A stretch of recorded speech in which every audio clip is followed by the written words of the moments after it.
Good evening sir. Good evening. अरे आदित्य, फिर good पेड़ इवनिंग सर। जंगल में बैठे हो? Yes sir. आवाज और भी लोग अपनी शक्ल दिखाएं भाई। कृष्णा, अरे वाह, नैतिक भी दिख रहा है। मेरी शक्लें दिखनी थी। किसी की नहीं दिख रही, सिर्फ नैतिक दिख रहा है। और हाँ, नहीं ये तो दिख रही है, ये तो दिख रहे हैं। ये जो लोग क्लास में एब्सेंट रहते हैं, हमें उन लोगों से बात ही नहीं करनी। तुम लोग क्लास सर में। हम लोग हाँ, ये दो चार बच्चे आते हैं, बाकी आरुषा गोल रहती है, उधर खुशबू गोल रहती है, कई बच्चे हैं इधर देखो। पीछे देखिए लाइन से, पता नहीं क्या कूदोगे क्या भी आज? Yes sir. आज कूदने का इरादा है क्या? सर खिड़की खुलती है इधर सर। सर यहाँ पे इसलिए तो ऐड है, खिड़की खुलती है इधर तो आरुषा हवा कल कहाँ थी? किचन के लिए। आरुषा कल क्यों नहीं आई थी? हाँ, मेरे को मम्मा ने रिलेटिव्स की वजह से आने नहीं दिया। रिलेटिव्स की वजह से नहीं आने दिया? अब मेरे को उन्होंने म्यूज बना के रखा था। क्या बना के? म्यूज सर, ऑर्नामेंटल पर्पस माय के लिए। गॉड। अच्छा, तुम्हें खाना पीना देना था उनको। सर मना तो कर नहीं सकते ना मम्मा को। सही है। बाहर निकाल देंगी। खुशबू, तुम क्यों नहीं आई थी? सर कल कंपटीशन था, किस चीज का? डिबेट कंपटीशन था। तो क्या जीती या हारी?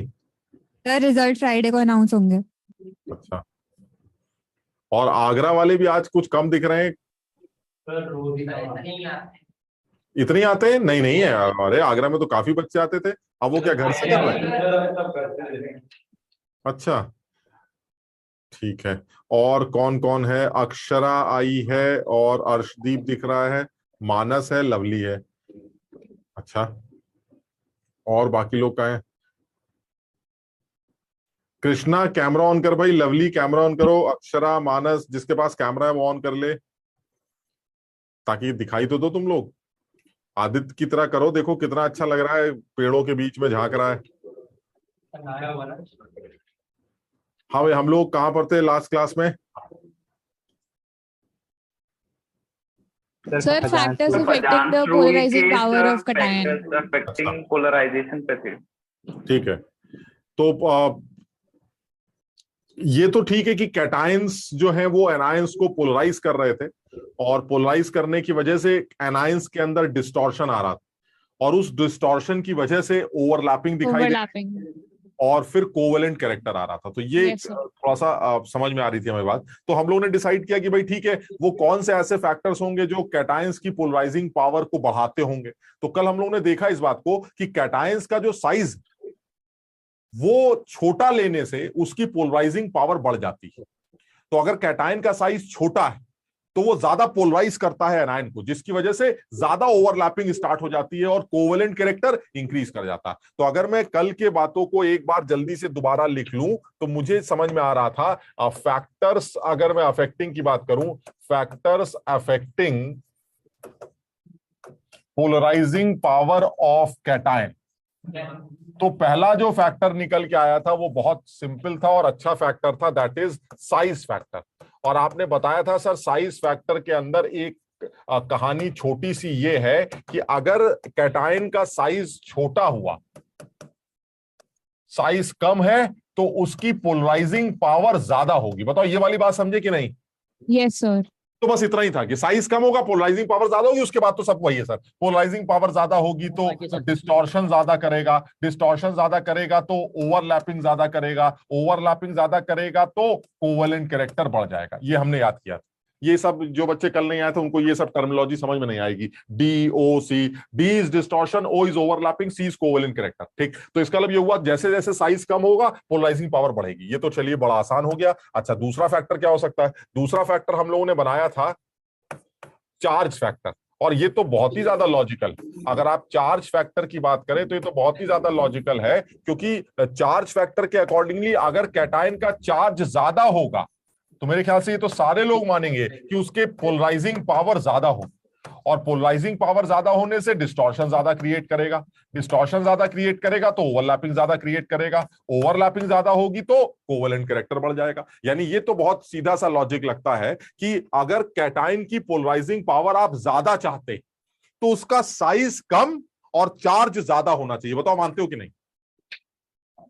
Yes, sir. Yes, sir. यानी अगर आप पोलराइजिंग पावर कैटायन की ज्यादा चाहते हैं तो आपका साइज कम, कैटायन की बात कर रहा हूं, साइज छोटा और उसका पावर चार्ज वो ज्यादा होना चाहिए, ताकि वो सामने वाले एनायन को ज्यादा पोलराइज करे। ज्यादा पोलराइज करने से दोनों लोगों के बीच में ओवरलैपिंग होगी, जिसकी वजह से कोवेलेंट कैरेक्टर बढ़ेगा और आयनिक कैरेक्टर थोड़ा कम हो जाए। चलिए ठीक है, ये तो आपने बहुत सीधी सी बात बता दी। अब लेकिन चलिए अभी अभी अभी हम इतनी बात करते हैं, फिर दूसरी बात करते हैं, factors affecting polarising power of cation की जगह अब मैं एनायन से बात करता हूं। मैं उनसे पूछता हूं कि ये बताइए आपके अंदर जो छिड़ने की आदत है ये किन फैक्टर्स के ऊपर डिपेंड करेगी? तो ये भी बड़ा लॉजिकल है, तुम अपने आप समझ के देखो जरा। अगर मैं एनायन से पूछ रहा हूं कि तुम ज्यादा कब छिड़ोगे, तो वो क्या जवाब देगा? मेरा साइज जो है वो बड़ा होना चाहिए, क्योंकि एनायन जितना ज्यादा बड़ा होगा उसके आउटर इलेक्ट्रॉन्स उतनी आसानी से डिस्टॉर्ट हो जाएंगे। बात समझ रहे हो कि नहीं? यानी अगर मैं एनायंस को रिलेट करना चाहता हूं तो फैक्टर्स अफेक्टिंग, अगर आप एनायंस को लेकर लिखना चाहते हैं तो एनायंस को लेकर भी एक बात लिखी जा सकती है कि वो फैक्टर्स जो एनायन के पोलराइजेबिलिटी को गवर्न करते हैं वो कौन से फैक्टर। तो हम इसको ऐसे लिख लेते हैं, factors affecting polarisability of anions. तो जो कौन से फैक्टर्स आ रहे हैं वो बहुत सिंपल हैं। फिर वही है, पहला साइज फैक्टर ले लेते हैं, और साइज फैक्टर क्या कहेगा? एनायन की बात हो रही है भाई। साइज फैक्टर क्या कहेगा? साइज फैक्टर ये कहेगा कि अगर एनायन का साइज बड़ा है तो वो ज्यादा छिड़ेगा। बताओ ये वाली लॉजिक समझ में आ रही है कि नहीं? अगर एनायन का साइज बड़ा, यानी कहने का मतलब ये हुआ ये कैटायन और इसके बगल में ये एनायन, फिर इसी तरह से ये कैटायन और इसके बगल में ये एनायन। साफ दिखाई देता है, दिमाग लगाने वाला आदमी अपने आप समझ सकता है कि सर यहां एनायन इतना ज्यादा डिस्टॉर्ट नहीं होगा जितना यहां डिस्टॉर्ट होगा। समझो, क्योंकि यहां एनायन का साइज बड़ा है, इसके इलेक्ट्रॉन्स को आसानी से खींचा जा सकता है। यहां एनायन का साइज छोटा है, इसके इलेक्ट्रॉन्स को ज्यादा डिस्टॉर्ट नहीं किया जा सकता। इसका मतलब ये हुआ, अगर आपने एनायन का साइज बढ़ाया तो उसकी छिड़ने की आदत बढ़ जाएगी, यानी पोलराइजेबिलिटी बढ़ जाएगी। और अगर पोलराइजेबिलिटी बढ़ गई तो सर डिस्टॉर्शन बढ़ जाएगा, ओवरलैपिंग बढ़ जाएगी और कोवेलेंट कैरेक्टर बढ़ जाएगा। बताओ समझे बात?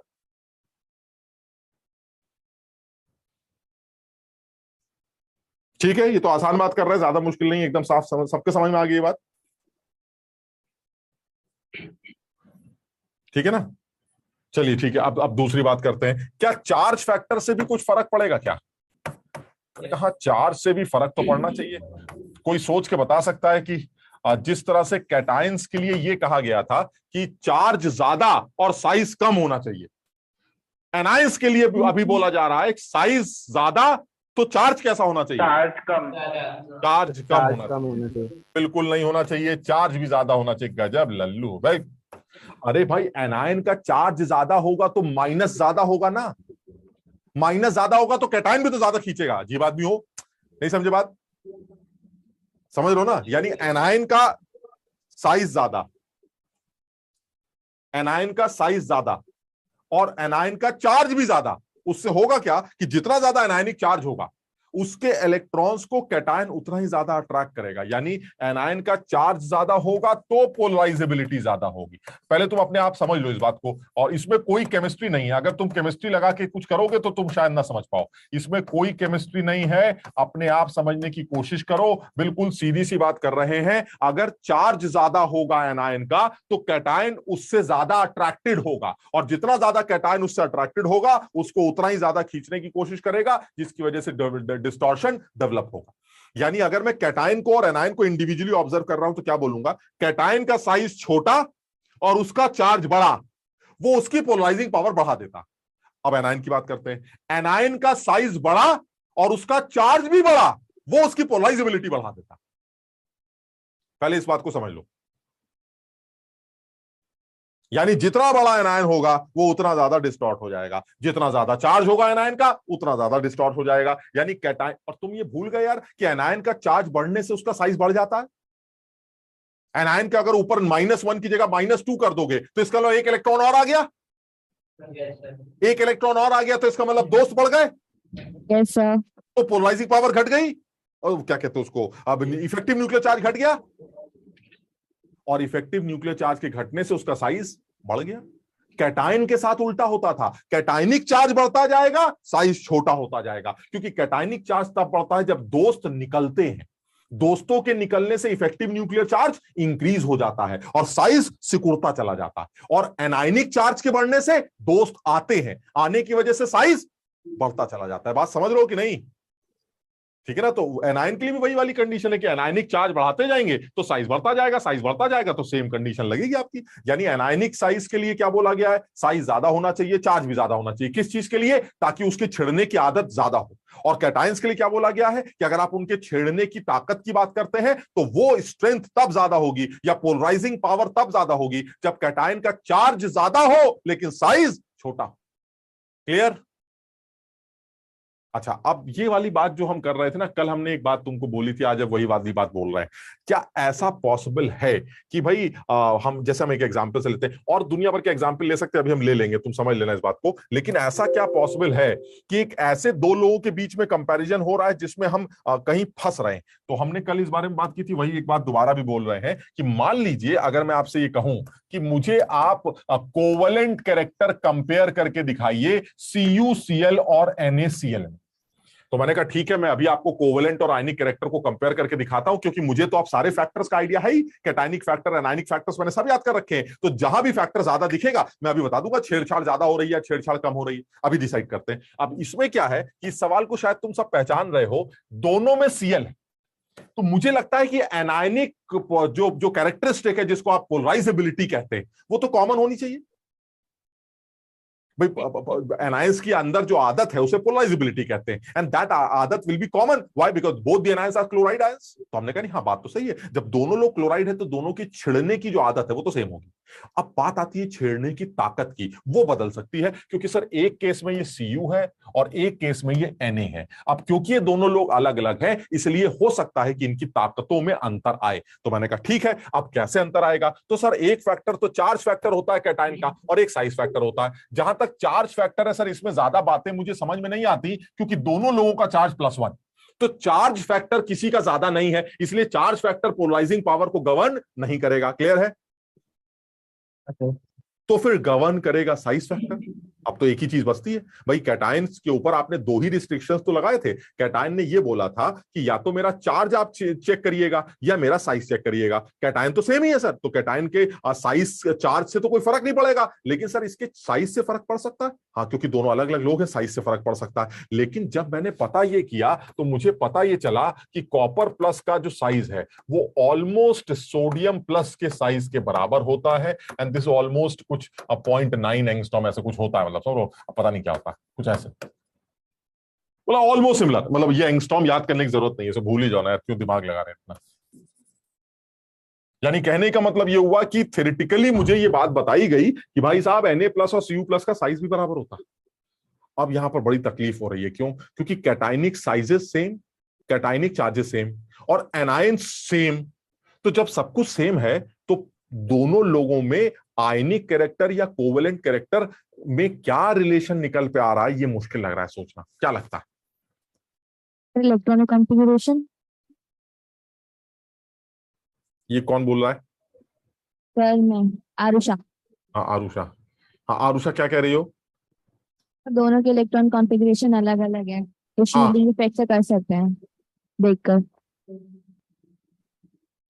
Cu pseudo noble gas configuration का एलिमेंट है वैसे भी, तो ज्यादा कोवेलेंट कैरेक्टर उसमें ही होगा।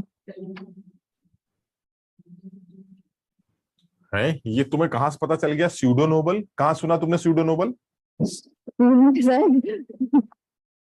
तुम्हें पता है स्यूडो नोबल क्या होता है? सर बताया तो था, कुछ कुछ सुना था। कि कहां बताया था मैंने? स्कूल में बताया था, ये चैप्टर कंप्लीट हो गया। ये चैप्टर पढ़ चुके हैं हम, केमिकल बॉन्डिंग। स्कूल में अच्छा, सर, स्कूल में। स्कूल में, अच्छा। अच्छा, स्कूल में ये भी बताते हैं pseudo noble configuration? Sir extra में बता दिया था सर ने। बड़ा अच्छा स्कूल है, बताइए तब ये हालत। नहीं ऐसे अभी आरुषा ने कुछ नहीं बताया, अभी भूल जाते हैं। तुम सब अपनी सोचो जरा क्या करिए, सूडो पूडो चक्कर मत पड़ो, तुम अपना दिमाग लगाओ कि भाई ये दो आदमी है, एक Na+ और एक Cu+ है, और ये कह रहे हैं। वैसे हम बताएं इसमें, आप टेक्निकली तो आप छोड़ दीजिए बात को, जैसे ये स्यूडो व्यूडो जो बात कर रहे हैं हम उसकी बात हम भी लिख ही लेंगे, लेकिन टेक्निकली छोड़िए, आप अपनी अकल लगाएंगे तो भी आपका दिमाग काम करेगा। आप ध्यान से देखिए कि आप ये कह रहे हैं कि Na+ और Cu+ का चार्ज बराबर है। हाँ बराबर है, क्या कह रहे हैं, ये तो दिख ही रहा है दोनों का चार्ज बराबर है। साइज बराबर है, हाँ ये हमें पता नहीं था लेकिन आप बता रहे हैं कि इनका साइज भी बराबर। तुम खुद सोच के देखो ये कैसे हो सकता है कि इस आदमी का साइज इस आदमी के साइज के बराबर है, खुद अकल लगाओ। Na+ 10 electron, Cu+ 28 electron. समझिए बात को, Na+ और Cu+ का साइज बराबर है, ये तो पॉसिबल ही नहीं है। अरे सर Cu+ ज्यादा बड़ा होना चाहिए ना, इलेक्ट्रॉन ज्यादा है, शेल बड़ी है, तो इसको ज्यादा बड़ा होना चाहिए। ये बराबर कैसे हो सकता है? एक ही रीजन होता है इस तरह से बराबर होने का, and that is effective nuclear charge. याद करो बातें। कभी कई बार ऐसा हुआ था ना, जब हम ग्रुप में नीचे उतर रहे थे तो हमारा साइज बढ़ा नहीं। क्यों नहीं बढ़ा? क्योंकि सर वो d ऑर्बिटल का इन्वॉल्वमेंट हो गया और हमारा इन्वॉल्वमेंट, तुम्हारा बकवास चालू हो गई। That was exceptional behaviour. और वो एक्सेप्शनल बिहेवियर कब आता था? जब इफेक्टिव न्यूक्लियर चार्ज डोमिनेट करने लगता था। यानी ग्रुप में नीचे उतरने पर या किसी जगह पर आपको जब एबनॉर्मल बिहेवियर दिखाई दे रहा था, तब आपने डिसाइड क्या किया था कि इफेक्टिव न्यूक्लियर चार्ज की वजह से ही शायद ये एबनॉर्मल बिहेवियर दिखाई दे रहा है। और यहां पर भी सारी कहानी यही है, दोनों का साइज भले बराबर हो, बट कॉपर+ का जो पोलराइजिंग पावर है वो Na+ की पोलराइजिंग पावर से कहीं तगड़ी होनी चाहिए। उसका रीजन ये है कि कॉपर+ का जो कॉन्फ़िगरेशन है वो है 1s2 2s2 2p6 3s2 3p6 4s1। पहले हम कॉपर का लिख रहे, चलो सीधे सीधे लिख देते हैं। 4s1 तो हट ही जाएगा और यह आ जाएगा 3d10। 4s1 हट क्यों जाएगा? क्योंकि कॉपर+ है ना, तो एक इलेक्ट्रॉन निकल जाए। सब लोग समझ रहे हो कि नहीं यार? Yes, sir. एक इलेक्ट्रॉन निकल जाएगा तो ये 3d10 बचेगा। अच्छा, अब Na+ का कॉन्फ़िगरेशन लिखते हैं। Na+ का जो कॉन्फ़िगरेशन आएगा वो आएगा 1s2 2s2 2p6।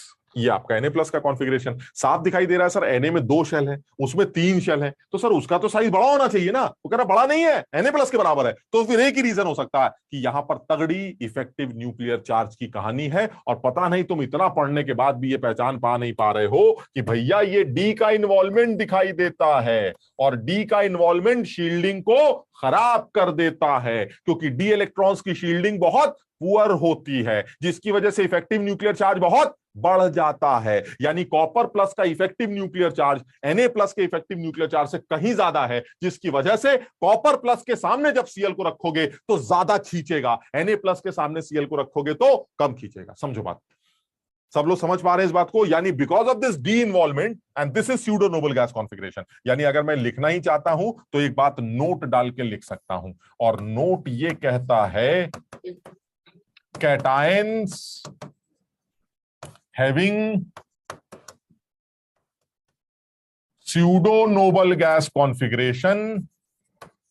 अभी मैं बताता हूं इसका मतलब क्या है। स्यूडो नोबल गैस कॉन्फ़िगरेशन, जिसका मतलब है 18 electrons outermost, this is pseudonoble, are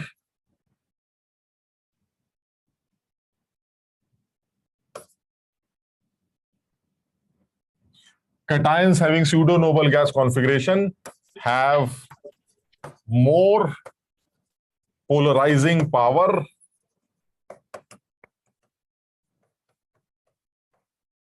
than cations having noble gas configuration. Noble gas configuration मतलब 8 electrons outermost.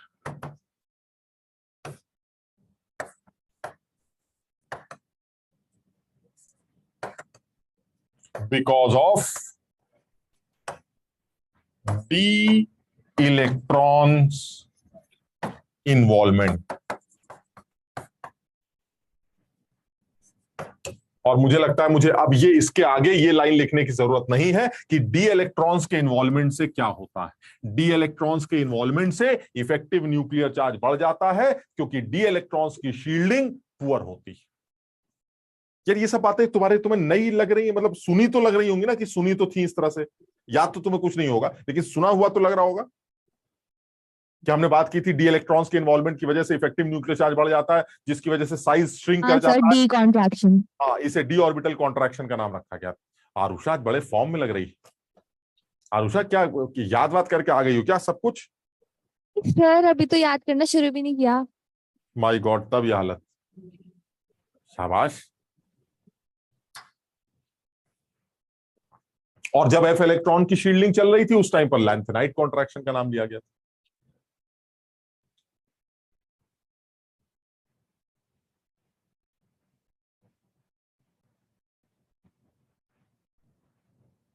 तो अब देखो क्या हो गया इसका मतलब। अब तुम देखो यहां पर कॉपर क्या वाकई में हमारा ये वाला आदमी है, सूडो नोबल गैस कॉन्फिगरेशन। जरा चेक करो कॉपर का आउटर शेल कौन सा शेल है? थर्ड। देखिए थर्ड शेल, और थर्ड शेल में कितने इलेक्ट्रॉन है जरा चेक करिए। ये देखिए 2, 6, 10 कितने हो गए? 18। And this is pseudo noble. और सोडियम के आउटर शेल कौन सा? सेकंड, और सेकंड में कितने इलेक्ट्रॉन्स हैं? 8। तो इसका मतलब ये हुआ दिस इज नोबल एंड ऊपर वाला is pseudo noble, and since it is pseudo noble that means it has at least 10 electrons in d subshell, and if the 10 electrons in d subshell because of poor shielding of d electrons, effective nuclear charge जबरदस्त तरीके से बढ़ जाएगा। इतना तगड़ा effective nuclear charge होगा कि अगर उसके बगल में क्लोराइड को रखोगे तो ऐसे चूस के खत्म कर देगा, समझो। यानी क्लोराइड की ओवरलैपिंग बढ़ जाएगी in case of chloride, in case of copper plus. इसलिए कहा जाता है कॉपर प्लस का जिसका सूडो नोबल कॉन्फिगरेशन है उसका इफेक्टिव न्यूक्लियर चार्ज Na+ के इफेक्टिव न्यूक्लियर चार्ज के ज्यादा होने की वजह से इसका पोलराइजिंग पावर इसके पोलराइजिंग पावर से ज्यादा है। इसलिए कोवेलेंट कैरेक्टर अगर आप बात करें तो कोवेलेंट कैरेक्टर कॉपर CuCl का ज्यादा है NaCl से, क्योंकि ओवरलैपिंग CuCl में ज्यादा होगी।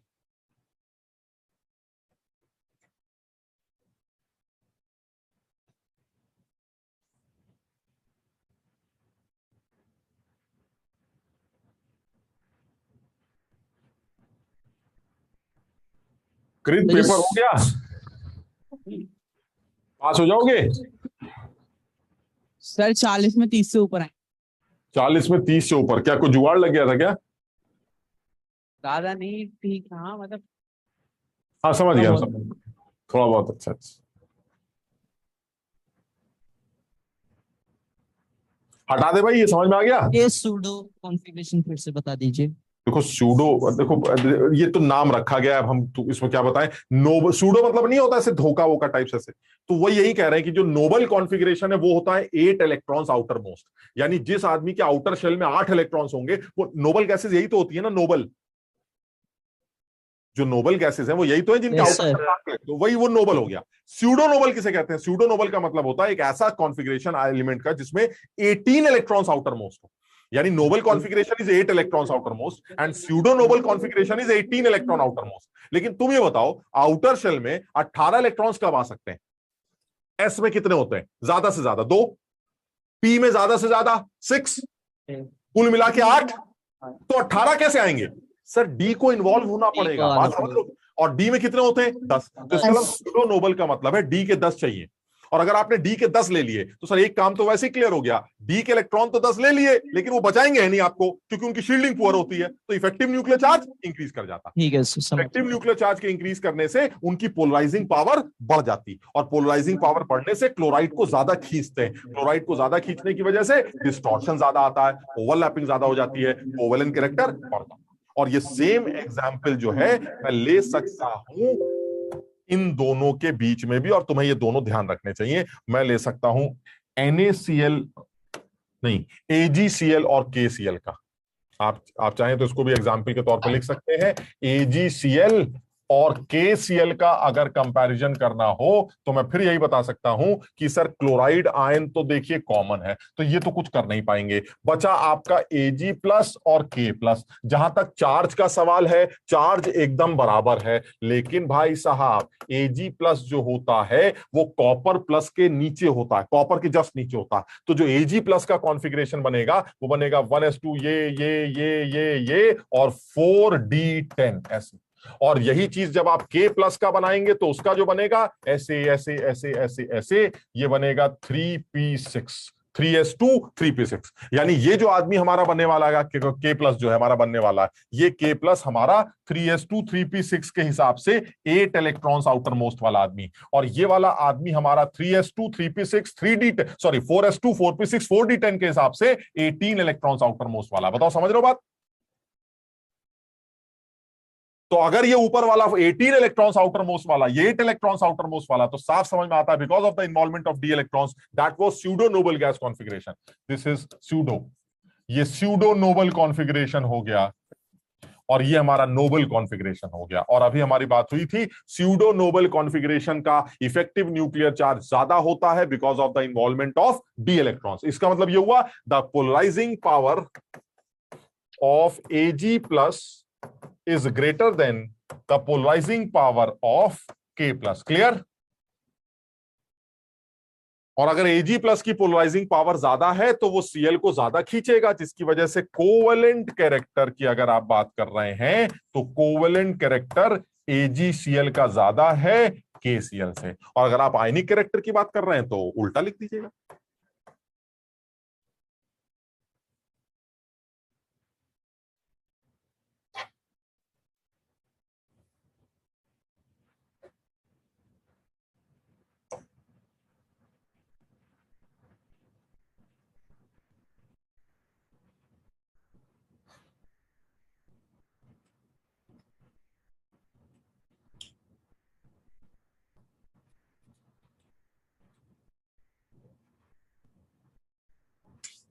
सर हमें क्वेश्चन में पहले ही बताया जाएगा कि एजी पॉजिटिव और के पॉजिटिव का रेडियस जो साइज है वो सेम है। नहीं नहीं बताएगा यार, लेकिन मैंने जो दो एग्जाम्पल लिए तुम कम से कम अभी तो इन दो एग्जाम्पल को याद रखो। साइज का आइडिया आप लगा नहीं पाएंगे, लेकिन आपको ये ध्यान रखना पड़ेगा कभी कभी कुछ, और ये बहुत यूनिक से एक आध केस है इसलिए मैंने अलग से नोट करवा दिया। ये स्यूडो नोबल वाला जो कॉन्फ़िगरेशन बनता है ये यूनिक केस बनता है कॉपर प्लस और Ag प्लस का। तो तुम कॉपर प्लस और Ag प्लस को बिल्कुल अलग से ध्यान में रखना कि कभी इनका कंपैरिजन किसी से करने के लिए आ जाए तो आप समझ लीजिएगा बात में कुछ गड़बड़ है। गड़बड़ यही है कि कॉपर प्लस का जो है इफेक्टिव न्यूक्लियर चार्ज काफी ज्यादा है, और जिसकी वजह से कॉपर प्लस और Ag प्लस का जो है पोलराइजिंग पावर तगड़ा ही माना जाएगा। तो इनको ऑर्डर में आगे रखने की कोशिश करना अगर कोवेलेंट कैरेक्टर की बात कर रहा है। तो ये जो दो एग्जांपल है कॉपर प्लस का और Ag प्लस का, इनको अलग से याद करो। बाकी तो ये है कि तुम अंदाजा लगाना पड़ेगा, जैसे अभी हम एक आधा एग्जांपल और लेते हैं, साइज फैक्टर बढ़ रहा है या घट रहा है तो वो तुम्हें अपने आप समझ में आ जाएगा। बट स्पेसिफिकली ये नोबल स्यूडो नोबल वाली जो कहानी है वो इन दो लोगों के लिए एप्लीकेबल है, इन दोनों को तो याद ही कर लेते हैं। समझ लो ना? तो ये बिल्कुल इंपॉर्टेंट है, Cu प्लस वाला और Ag प्लस वाला, इसको बिल्कुल अलग से याद कर लेते हैं। ये दोनों स्यूडो नोबल वाले लोग हैं, और स्यूडो नोबल वाले लोग जो हैं उनका डी ऑर्बिटल इन्वॉल्वमेंट की वजह से इफेक्टिव न्यूक्लियर चार्ज इंक्रीज कर जाता है, जिसकी वजह से उनकी पोलराइजिंग पावर बढ़ जाती है। पोलराइजिंग पावर के बढ़ने से सब तमाम बातें शुरू हो जाती। समझ में आया? दिया ठीक हो बेटा? शाबाश। और सान्या इसमें AU प्लस नहीं आता?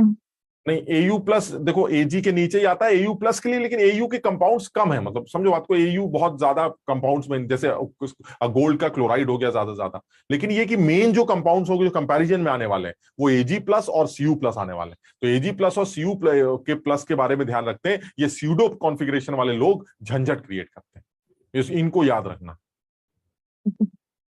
शुभ ठीक हो भाई? समझ में आया? ठीक, चलिए और आगे बढ़ते हैं। अच्छा, अब ये तो क्लियर हो गया कि हमें इतना समझ में आ गया कि कैटायंस के अंदर क्या हुआ, एनायंस के अंदर ऐसा क्या हुआ ताकि उनकी पोलराइजिंग पावर बढ़ जाए या पोलराइजेबिलिटी बढ़ जाए, जिसकी वजह से कोवेलेंट नेचर बढ़ सकता है। चलिए अब ये सब कुछ क्लियर हो गया कि भाई वो कौन सी, यानी फजान ने जो बताना था वो बता दिया और हम समझ भी गए। फजान का मानना यह था कि जो आयनिक बॉन्ड्स बनते हैं उन आयनिक बॉन्ड्स के अंदर कोवेलेंट कैरेक्टर जरूर होता है। क्यों होता है? क्योंकि कैटायंस एनायंस को छेड़ते हैं, जिसकी वजह से ओवरलैपिंग होती है, जिसकी वजह से कोवेलेंसी जनरेट होती। अब ज्यादा छेड़छाड़ हुई तो ज्यादा कोवेलेंट कैरेक्टर बढ़ जाएगा, कम छेड़छाड़ हुई तो कम कोवेलेंट कैरेक्टर आएगा। अब ये छेड़छाड़ ज्यादा है या कम, ये कौन डिसाइड करेगा? ये कैटायन भी डिसाइड करेगा और एनायन भी डिसाइड करेगा। कैटायन डिसाइड करेगा साइज और चार्ज फैक्टर को लेकर, साइज कम चार्ज ज्यादा, छेड़छाड़ ज्यादा। क्लियर? और एनायन कैसे डिसाइड करेगा? चार्ज ज्यादा साइज ज्यादा, ज्यादा छिड़ेंगे पोलराइजेबिलिटी बढ़ जाएगी। ठीक। और अगर आपको लगता है कैटायन के साइजेस बराबर हैं तो ऐसे में स्यूडो नोबल और नोबल कॉन्फ़िगरेशन भी ये डिसाइड करने में आपकी हेल्प कर सकता। यहां तक सबके समझ में आ गई बात? ठीक। अच्छा, अब जरा एक आध एग्जाम्पल लेके बात करते हैं। आप छोटे छोटे से एक आध एग्जाम्पल है, थोड़ा सा समझने की कोशिश करते हैं। बहुत आसान से एग्जाम्पल देखो, ये वैसे तो मैंने लिख के दिया है तुम्हें, ये देखिए, ये तुम्हें हम दे देंगे पीडीएफ में, तो ये तुम अपना एक बार पढ़ डालना। लेकिन हम कुछ एग्जाम्पल्स लेके आए, तुम उन एग्जाम्पल्स को एक बार बिना देखे समझने की कोशिश करना। तुम ये समझो कि कुछ लोग जो है, जैसे हमारा जो फैक्टर था उस फैक्टर की बात कर रहा है, ये एग्जाम्पल से जरा समझते हैं। BeCl2, MgCl2, CaCl2, SrCl2, BaCl2। वो कह रहा है जरा आप बता सकते हैं जरा कोवेलेंट कैरेक्टर का क्या सीन चल रहा है?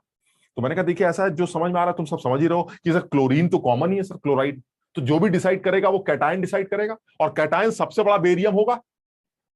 और बेरियम कैटायन जिसका साइज ज्यादा है, तो ज्यादा साइज वाला कैटायन सर पोलराइजिंग पावर गंदी रखता है, कम छेड़ेगा सर। कम छेड़ेगा तो कोवेलेंट कैरेक्टर कम होगा, आयनिक कैरेक्टर ज्यादा हो। यानी यहां पर भी वही वाली कहानी है। आप देखें तो साइज ऑफ कैटायन ज्यादा है, पोलराइजेशन कम होगा, कोवेलेंट कैरेक्टर कम होगा। यानी अगर आप इस डायरेक्शन में चल रहे हैं तो आपका कोवेलेंट कैरेक्टर डिक्रीज कर रहा है। यानी सबसे ज्यादा कोवेलेंट नेचर BeCl2 का होगा, क्योंकि बेरिलियम जो हमारा आदमी है, इस बेरिलियम का जो चार्ज है वो बेरिलियम +2 है, और ये आपका Mg+2 है। और ये सब लोग समझ रहे हैं कि जब आप बात ये बेरियम से करेंगे तो ये बेरियम +2 होगा, और बेरियम +2 सबसे मोटा होगा। और अभी हमने क्या पढ़ा था? कैटायन का चार्ज साइज जितना ज्यादा होता है वो छेड़छाड़ कम कर पाता है, जिसकी वजह से बेरियम क्लोराइड को कम छेड़ेगा और ओवरलैपिंग कम आएगी, कोवेलेंसी कम आएगी। इसलिए कोवेलेंट कैरेक्टर सबसे कम बेरियम क्लोराइड का होगा।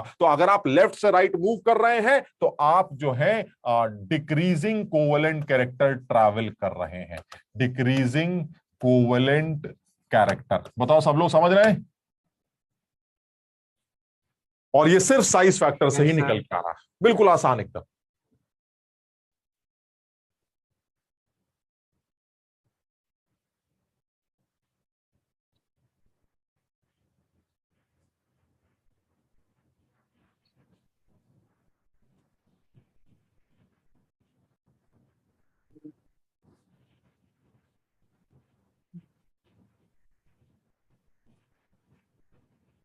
ठीक है, इसमें किसी को कुछ पूछना तो नहीं है?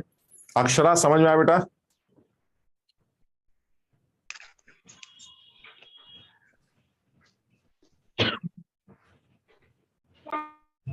अक्षरा आवाज नहीं आ रही।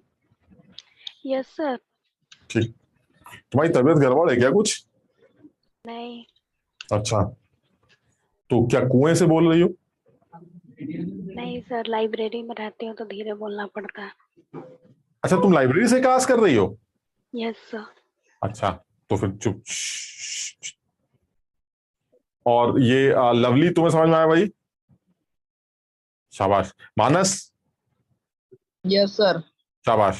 तो इसका मतलब ये हुआ, ये तो सर अभी आपने तमाम एग्जाम्पल लिए, इस तरह के और भी एग्जाम्पल बन सकते हैं। चलिए और एग्जाम्पल ले लेते हैं। अभी देखिए यहाँ पर है, ये साइज वाइज छोड़िए, अपने आप आंसर बताइए। LIF, LICl, LIBr, LII। वो कह रहा है ये बताइए आयनिक कैरेक्टर, कोवेलेंट कैरेक्टर के बारे में आपका क्या विचार? बिल्कुल सीधे सीधे जवाब दे सकते हैं, सर लिथियम कॉमन है तो हम इससे क्या ही बात करेंगे, यहां भी लिथियम है, यहां भी लिथियम है, यहां भी लिथियम है, यहां भी लिथियम। लेकिन सर डिसाइड कौन करेगा? एनायन डिसाइड करेगा। और क्या डिसाइड हुआ था? एनायन जितना बड़ा होता है वो उतना पोलराइजेबिलिटी शो करता है, वो उतना छिड़ता है, जितना छिड़ता है उतना ओवरलैप करता है, और कोवेलेंट कैरेक्टर बढ़ जाता है। तो इसका मतलब सबसे बड़ा एनायन कौन सा है? आई। तो सबसे ज्यादा कौन छिड़ेगा? आई छिड़ेगा। तो सबसे ज्यादा कोवेलेंट कैरेक्टर किसके पास होगा? LII के अंदर। तो LII हमारा सबसे बड़ा कोवेलेंट कैरेक्टर है। तो ये जो आपने एरो बनाया है, ये एरो आपको इंक्रीजिंग कोवेलेंट कैरेक्टर दे रहा है। This is increasing covalent character. ये इंक्रीजिंग कोवेलेंट कैरेक्टर। और ये सब कहानी लिखी गई है। साइज ऑफ एनायन ज्यादा तो पोलराइजेशन ज्यादा, पोलराइजेशन ज्यादा तो छेड़छाड़ ज्यादा, छेड़छाड़ ज्यादा तो ओवरलैपिंग ज्यादा, ओवरलैपिंग ज्यादा तो कोवेलेंट कैरेक्टर ज्यादा। और ये हमें पता है, इन्होंने कोई नई बात नहीं बताई। क्लियर? ठीक है ये?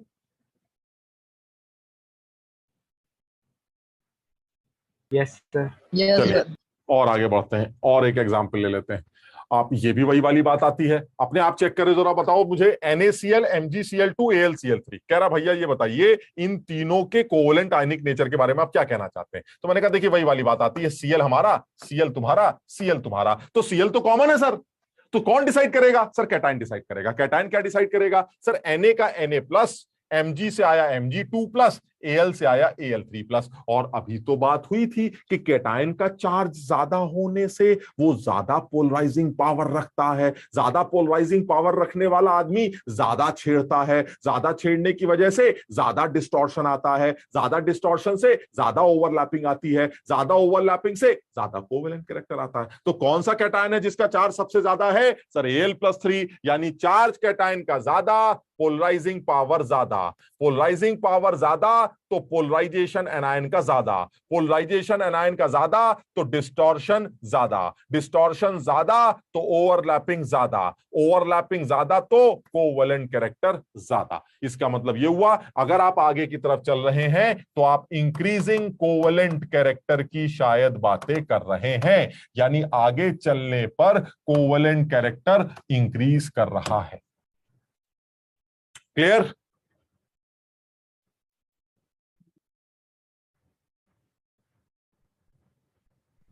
आसान है ना? अब ये वाला भी केस बन गया। इस वाले केस पे आते हैं। चार्ज ऑन है ना, चलिए चार्ज वार्ज कैसे सीखते हैं, यहाँ चेक करते हैं। अरे यहाँ तो गड़बड़ हो गई सर, एल्युमिनियम हम हैं, एल्युमिनियम आप हैं, एल्युमिनियम आप हैं। अब क्या करें? सब सारे एल्युमिनियम है, कोई बात नहीं, एनायन से बात करते हैं। एनायन क्या बोलेगा? हम एक बार F- हैं, एक बार O2- है, एक बार N3- है। हम क्या जवाब देंगे?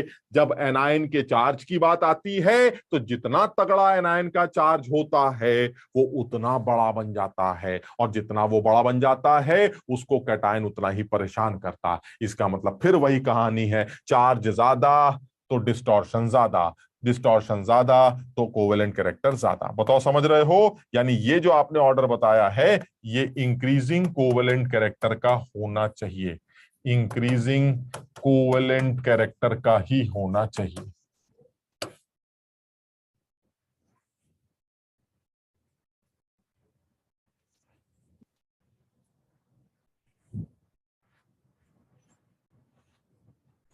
तो तुम लोग सब लोग समझ रहे हो कि नहीं? आगरा वाले बच्चे समझ में रहे? आसान एकदम, कुछ ज्यादा झंझट नहीं, बहुत आसान है। एक बार बस बात को ध्यान रखना है बस।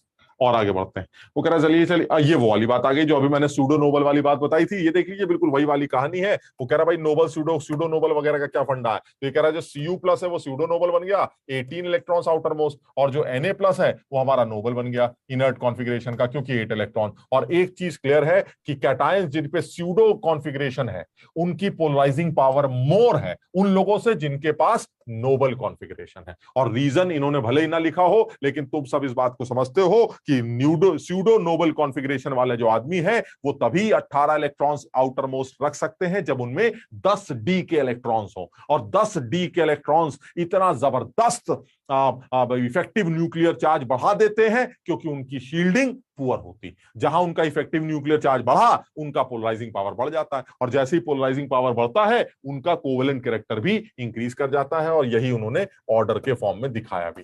CuCl का कोवेलेंट कैरेक्टर वो NaCl के कोवेलेंट कैरेक्टर से ज्यादा है, और इसका रीजन हमें पहले से पता है। क्लियर है? हटा दें इसको?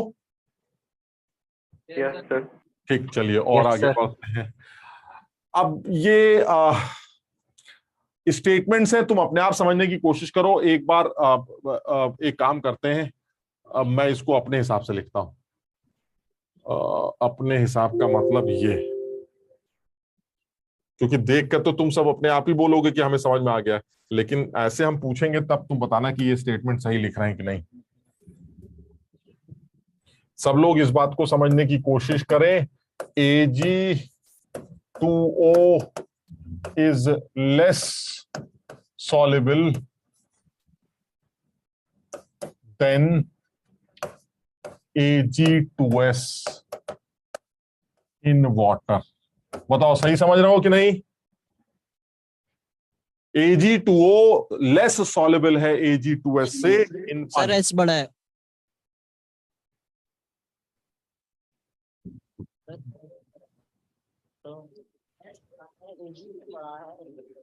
बड़ा बड़ा है। ये स्टेटमेंट समझ में आ रहा है कि नहीं? Yes sir. सब लोगों को किस किस को ये स्टेटमेंट समझ में आ रहा है भाई? सर आ रहा है। शाबाश।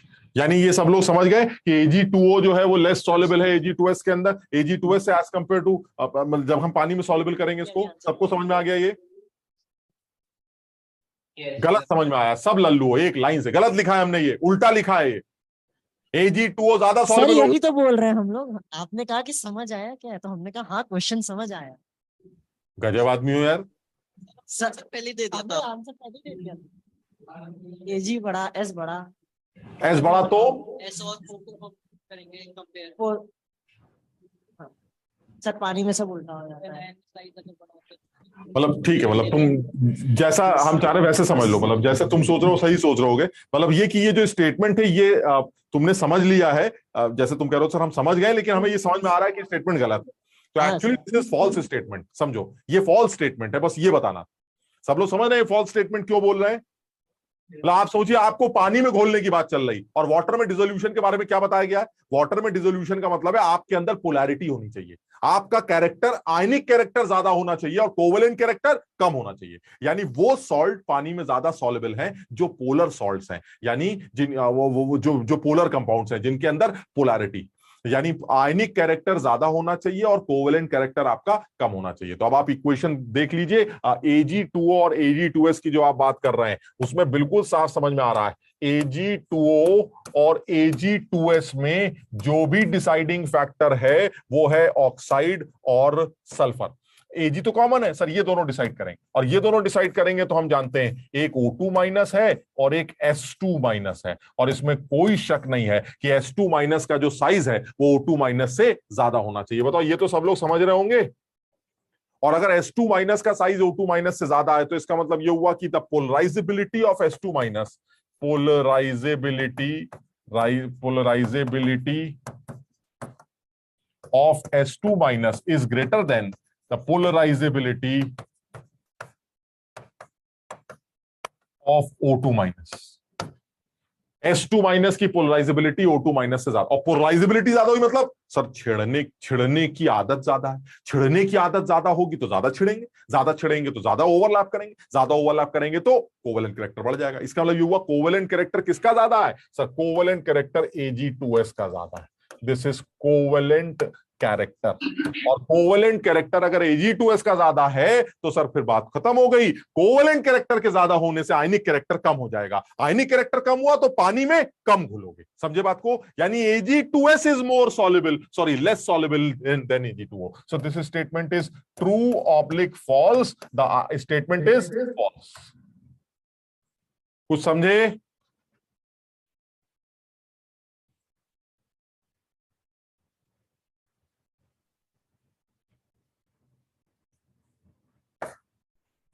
more the ionic character, more will be the solubility in polar solvents like water.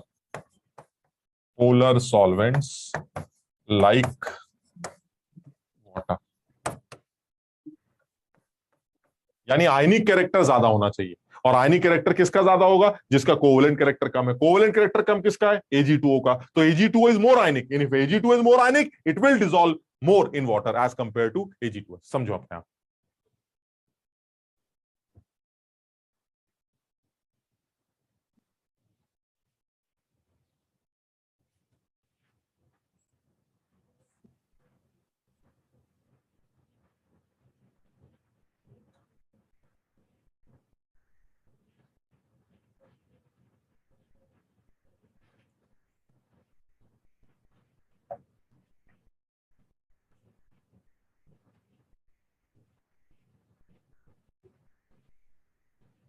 विकास समझ में आया भाई? नहीं? विकास तो कोई नहीं। आजाद? अरे यार, ये आगरा वालों के नाम ही नहीं याद हो पा रहे मुझे। मयंक?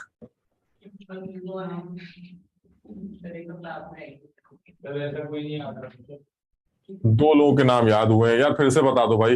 ये काका के पीछे कौन बैठा है? क्या नाम है दोस्त? क्या? औनित? मोनित तुम हो? अच्छा, मोनित। मोनित हो गया। मोनित के पीछे? पीयूष? पीयूष या प्रत्यूष? पीयूष। मोनित हो गया, पीयूष हो गया। पीयूष के पीछे? दीपांशु। अच्छा। और शुभ के आगे?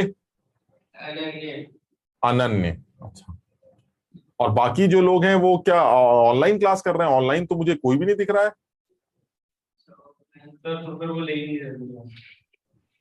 या ये पूरे बच्चे दिख नहीं रहे? इसमें अजीब चक्कर है। कौन नहीं आया है? रिकॉर्डेड लेक्चर में पूछा। अच्छा, रिकॉर्डेड देखते हो। अच्छा, ठीक। तो ये आ गया भाई समझ में सबके? अक्षरा समझ में आया बेटा? अरे फिर मैंने गलती से पूछ लिया यार, मैं भूल गया। ठीक, तो ये ठीक है। तो यानी अच्छा, एक और एग्जाम्पल ले लेते हैं। उस एग्जाम्पल का भी जल्दी से फिर बात करते हैं, फिर और आगे थोड़ा सा पढ़ते हैं। वो एग्जाम्पल ले लेते हैं, ये वाला। तुम्हें बताना है कि ऐसा क्यों होता है। ये सेम है। Why FeOH whole thrice is more soluble in water than FeOH whole twice। क्या आंसर लिखेंगे इसका?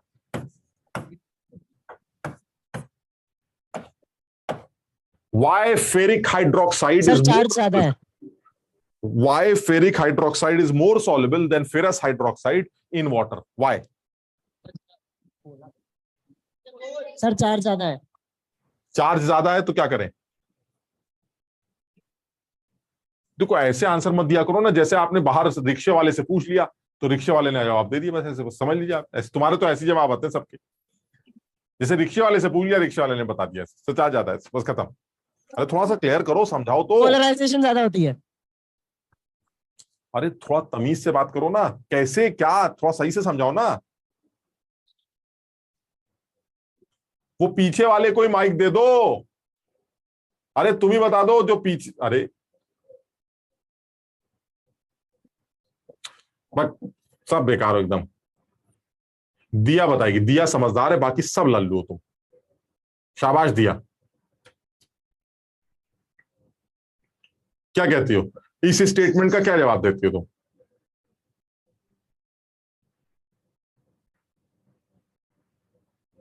सर Fe का चार्ज ज्यादा है, जो चार्ज ज्यादा होता है उसका पोलराइजेशन ज्यादा होता है।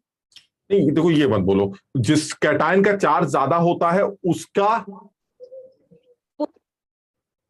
कैटायन के अंदर क्या चीज होती है? Polarizing power. तो जिस कैटायन का चार्ज ज्यादा है उसकी पोलराइजिंग पावर, अरे बकोगे, ज्यादा है। ज्यादा होगी। फिर उससे क्या होगा? कोवेलेंट कैरेक्टर ज्यादा होंगे। कोवेलेंट कैरेक्टर ज्यादा होगा। तो अब बताओ जरा, इस स्टेटमेंट को थोड़ा सा बताइए। तो आंसर क्या लिखूं मैं इस सवाल का? क्या लिखूं? वाई कैटायन का चार्ज ज्यादा है जिसके कारण पोलराइजिंग पावर ज्यादा है, जिसके आगे पोलराइजिंग ज्यादा है, फिर डिस्टॉर्शन ज्यादा है, फिर उसके बाद ओवरलैपिंग ज्यादा है, और उसके आखिरी में कोवेलेंट कैरेक्टर ज्यादा है। इससे क्या हुआ? इस सवाल का आंसर कैसे आया मुझे ये बताओ। तो पता नहीं क्या बता रहे हो बे। यानी किसकी पोलराइजिंग पावर ज्यादा है, किसका कोवेलेंट कैरेक्टर ज्यादा है, किसकी बात कर रहे हो? ट्वाइस। सर क्वेश्चन गलत है। क्वेश्चन गलत है। ये बोलना था तुम्हें, पता नहीं क्या एक्सप्लेन, गजब लल्लू हो, सवाल गलत है सर, क्या एक्सप्लेन करेंगे जब सवाल ही आप सही से नहीं पूछते। ये फेरिक हाइड्रोक्साइड है, फेरिक हाइड्रोक्साइड में आयरन का जो चार्ज है वो +3, अभी तो बात हुई थी हमारी, iron is in +3 oxidation state, और फेरस हाइड्रोक्साइड में आयरन की ऑक्सीडेशन स्टेट क्या है, +2। अब बात हो चुकी है कि आयरन का +3 जो होगा उसकी जो पीपी है, पीपी मतलब समझते हो पोलराइजिंग पावर, वो ज्यादा है किसकी पीपी से, Fe+2 से, मानते हो कि नहीं।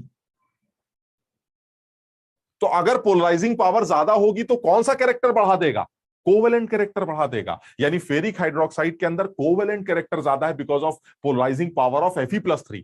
Fe+3 की पोलराइजिंग पावर अगर Fe+2 से ज्यादा है तो वो ज्यादा पोलराइज करेगा, ज्यादा छेड़छाड़ करेगा, जिसकी वजह से कोवेलेंट कैरेक्टर बढ़ जाएगा। यानी कोवेलेंट कैरेक्टर जो होगा वो फेरिक हाइड्रोक्साइड का वो ज्यादा है कोवेलेंट कैरेक्टर किससे, फेरस हाइड्रोक्साइड से, और इसी वजह से फेरिक हाइड्रोक्साइड कम घुलेगा फेरस। दैट इज व्हाई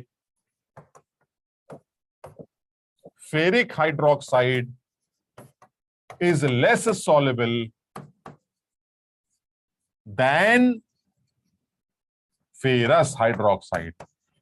सवाल ये सही होना चाहिए था, ये क्या पूछ लिया कि ferric is more, actually ferric is less. So सवाल सही से पूछा करो, ये सवाल गलत हो गया, बताओ समझे बात को।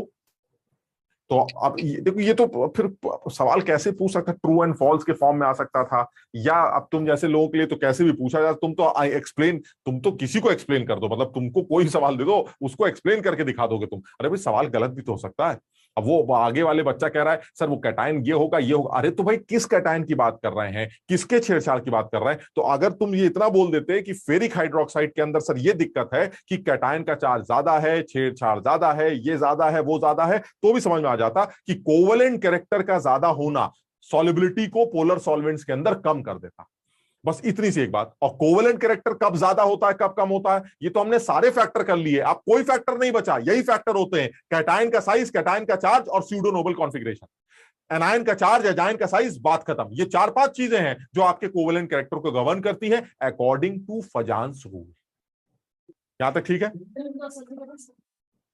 आगे बढ़े सर। हाँ वैसे पता है मेन कंफ्यूजन क्या हुआ, पॉज हो गया, मेरा वीडियो पॉज हो गया। नहीं सर। हाँ बोलो क्या मेन प्रॉब्लम थी। सर आपने क्वेश्चन में वाई लिख दिया था, हाँ तो हम लोग ट्रू फॉल्स भूल गए, हम लोग एक्सप्लेनेशन पे चले गए। हाँ तो ये गड़बड़ है ना। तो अब हालांकि तो तुम्हारे पीछे से बोल रहे हैं आपकी गलती है। हाँ नहीं मेरी गलती है, मैं मानता हूँ इस बात को, क्योंकि ये सवाल तो पूछने का कोई तरीका ही नहीं हुआ। अकेले अकेले कुछ बोले जा रहे हैं।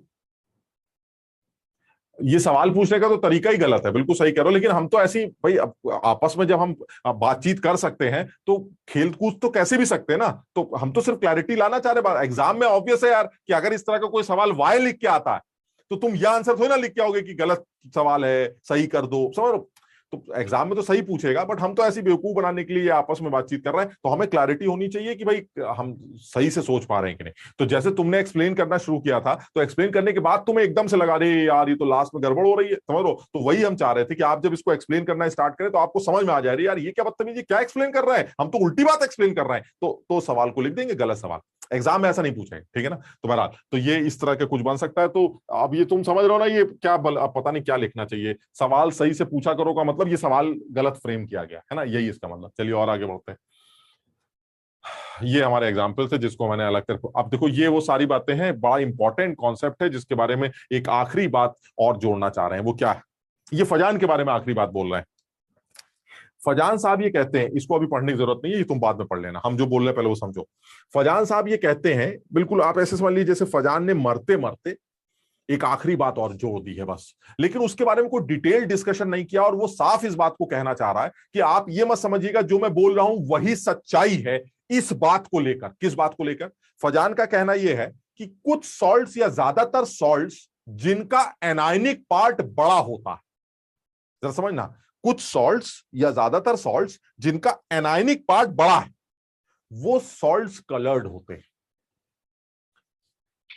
ऐसा मेरा मानना है, फजान ये कह रहा है ऐसा मेरा मानना है कि जो सॉल्ट्स, ऐसे सॉल्ट जिनका एनायनिक पार्ट बिगर साइज का है वो कलर्ड कंपाउंड्स होते हैं, और ये कह के फजान अपने प्राण त्याग देता है। बात समझ लो। अब लोगों को जो समझना है वो समझते रहे, लेकिन फजान इस बात को एकदम क्लियर करके गया है कि आप, इसका मतलब ये नहीं है कि अगर मैं कलर्ड हूं तो सिर्फ इसलिए क्योंकि मेरा एनायन बड़ा है ना। वो कह रहा है मुझे ऐसा लगता है कि कुछ सॉल्ट्स ऐसे हैं जिनके एनायनिक साइज बड़े होने से उनका कलर आ जाता है, बस। यानी मैं ये बताना चाह रहा हूं कि फजान ने बड़े एनायंस के जो कंपाउंड्स हैं, बड़े एनायंस के जो सॉल्ट्स हैं, उनके कलर्ड होने का एक एक्सप्लेनेशन दिया है, लेकिन इसका ये मतलब नहीं है कि हर दुनिया का सॉल्ट एंड कलर्ड इसलिए क्योंकि फजान ने कहा। तो फजान ने सिर्फ एक एक्सप्लेनेशन दिया है, भाई मेरा मानना ये ऐसा भी हो सकता है। तो मैं तुम्हें ये वाला पॉइंट इसलिए बताना चाह रहा हूं क्योंकि हो सकता है आईआईटी के पेपर में या किसी भी पेपर में वो ये पूछ ले तुमसे, क्या फजान ने कोवेलेंट नेचर के बारे में कोई बात की है? हाँ की है। क्या फजान ने इसके बारे में, उसके बारे में कोई बात की है? क्या फजान ने बड़े एनायंस के सॉल्ट्स के कलर्ड नेचर के बारे में कोई बात की है? तो बहुत कम बच्चों को यह बात पता होता है कि फजान ने जितनी बातें की हैं सॉलिबिलिटी की, पानी के अंदर आयनिक कैरेक्टर की, मेल्टिंग पॉइंट की, बॉइलिंग पॉइंट की, वो भी हम बताते हैं, लेकिन फजान ने इस कलर के नेचर के बारे में बात की है। ऐसे सॉल्ट्स जिनका एनायनिक पार्ट बिगर साइज का है, बड़े साइज का है, उनके कलर होने को भी फजान ने अपने हिसाब से एक्सप्लेन करने की कोशिश की। तो हम बताते हैं फजान ने क्या सोच के ये बात बोली। आप सोचिए एक ऐसा सॉल्ट लेके आते हैं जिसका एनायनिक पार्ट छोटा है, मतलब जैसे ऐसी एग्जांपल ले लेते हैं AgCl और AgI। बात समझ लो, AgCl में Cl हो गया छोटा और AgI में I हो गया बड़ा, ठीक। तो फजान के अकॉर्डिंगली AgCl तो व्हाइट कलर का कलरलेस हो सकता है, लेकिन AgI पीले रंग का होगा। पीले रंग का मतलब कलर्ड होगा, पीला होगा कि काला होगा ये फजान को मतलब नहीं है, वो कलर्ड होगा ये कहना चाह रहा है। ऐसा क्यों कह रहा है फजान? और एक्चुअली होता भी यही है, AgCl is white and AgI is yellow. Faizan कह रहा है, देखा मैं कह रहा था ना, आई बड़ा होता है कलर्ड होगा ऐसे। इसी तरह से और भी एग्जाम्पल है, PbCl2 व्हाइट कलर का होता है और PbI2 येलो कलर का होता है। फजान फिर बोल रहा, देखा आई है ना, पीला हो गया, कलर्ड हो गया। ऐसे ही SnCl2 ब्लैक एंड व्हाइट, मतलब सर व्हाइट कलर का, SnI2 रेड कलर का। यानी फजान ये कहना चाह रहा है कि भाई साहब देखिए ऐसा है, अब हम सारे लोगों के बारे में तो नहीं कह सकते, लेकिन हमने ज्यादातर लोगों के अंदर ये ऑब्जर्व किया है और उसका एक्सप्लेनेशन हम आपको दे सकते हैं या फजान दे सकता है, वो ये कि एनायनिक साइज के बड़े होने से कलर कैसे आता है। तो तुम जरा से समझना, इन्होंने जो बताना है वो बता रखा है, मैं सिर्फ ऐसे ही बता रहा हूं। और वो देखो यहां पर बड़ी अच्छी एक लाइन लिखी गई है जिससे सारी बातें क्लियर। बिगर साइज के जो एनायंस होते हैं दे आर मोर पोलराइज्ड। इसमें किसी को कोई शक है?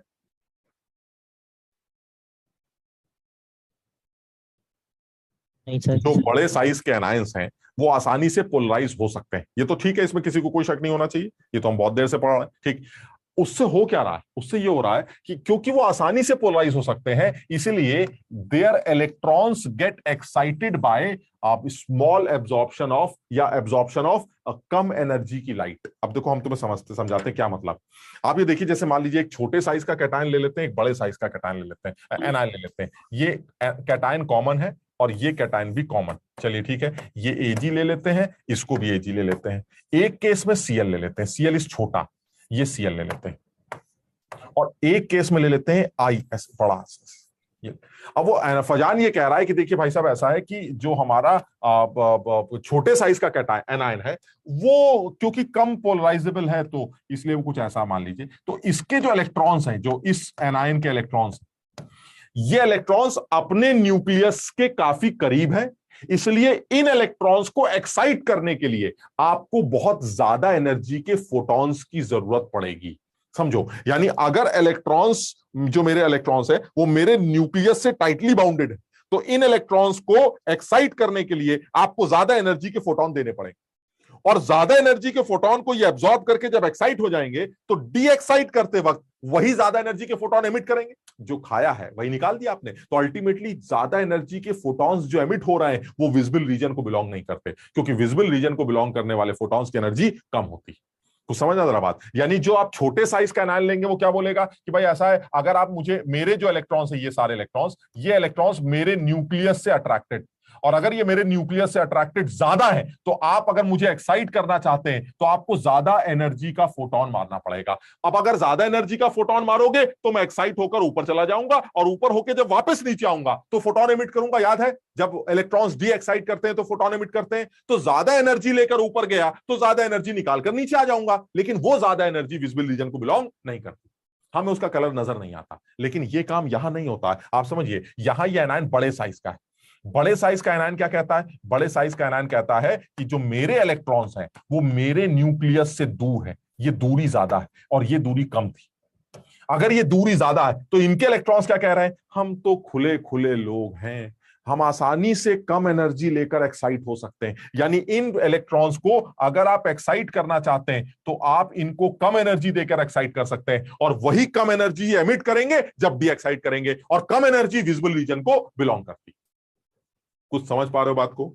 यानी कहना ये चाह रहे हैं कि जो बड़े साइज के एनायंस होते हैं वो बड़े साइज के एनायंस ये एक्साइट किए जाते हैं partial absorption of visible light से, और इसी वजह से ये कलर शो कर सकते हैं। इसी तरह के कुछ एग्जांपल्स दे रखे हैं। SnCl2 का एग्जांपल ले सकते हो, PbCl2 का एग्जांपल ले सकते हो, AgCl का एग्जांपल ले सकते हो। ये कहना ये चाह रहा है कि जनरली, अब देखो ऐसा हमेशा तो नहीं कह रहा है, लेकिन ये कह रहा है कि जनरली ऐसा ऑब्जर्व किया गया है कि जो एनायंस बिगर साइज के हैं उन एनायंस के जो सॉल्ट्स हैं उनके कलर होने के चांसेस ज्यादा हैं एज कंपेयर टू उन सॉल्ट्स के जिनके एनायंस छोटे साइज के। और एक्सप्लेनेशन बड़ा आसान है। बड़े साइज के जो एनायंस होते हैं वो पार्शियल एब्जॉर्प्शन कर सकते हैं विजिबल रीजन की लाइट का, और विजिबल रीजन की लाइट एमिट भी कर सकते हैं। बड़े साइज के एनायंस, छोटे साइज के एनायंस जो होते हैं उनके एनायंस, उनके इलेक्ट्रॉन्स अपने न्यूक्लियस से बंधे होते हैं, उनको एक्साइट करने के लिए विजिबल रीजन के फोटॉन सफिशिएंट नहीं होते, इसलिए वो कलर शो नहीं करते।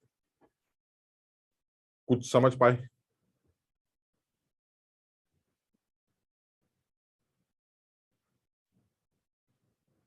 Yes sir.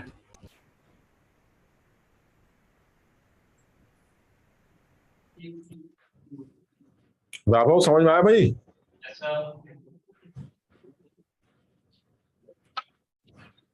सानिया ठीक है बेटा?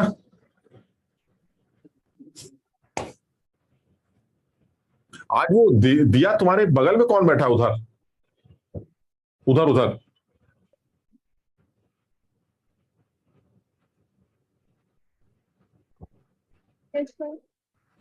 बेटा तुम्हारा नाम क्या है? सृष्टि। सृष्टि, नया एडमिशन है क्या ये?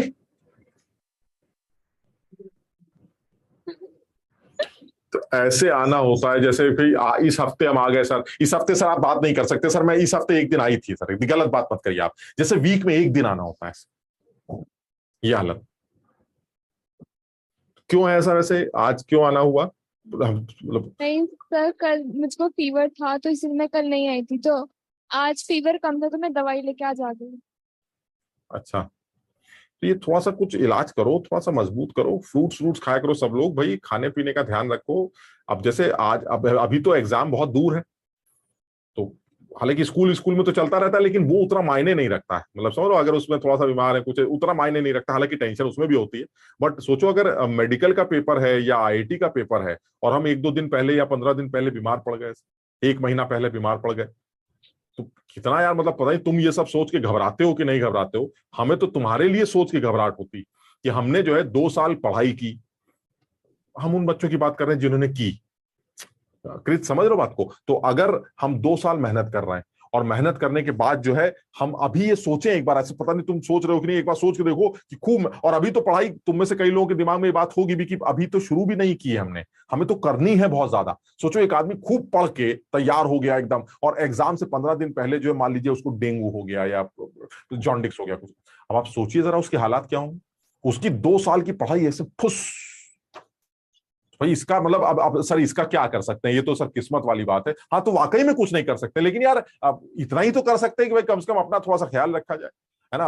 अब एग्जाम्स के दिनों में, चाहे वो स्कूल के एग्जाम्स हो, चाहे वो हमारे ये वाले एग्जाम्स हो, खाने पीने का ध्यान रखा जाए, और ये चीज अपनी रेगुलर प्रैक्टिस में रख लिया जाए कि थोड़ा सा ये उल्टी सीधी जो है चीजें कम कर दी जाए, फ्रूट्स का इंटेक बढ़ा दिया जाए। भाई ये सब तो चीजें, मतलब अब हम इसका कुछ कर तो सकते नहीं, मतलब हम तुम्हें ऐसे ही बता रहे हैं, तुम हमसे ज्यादा समझदार हो, बट ये कि तुम सब लोगों को हेल्थ का इस मामले में अपनी हेल्थ का ख्याल रखना चाहिए, क्योंकि एक दिन का भी सर दर्द या एक दिन का भी फीवर या कुछ भी आपको बड़ा नुकसान दे सकता है।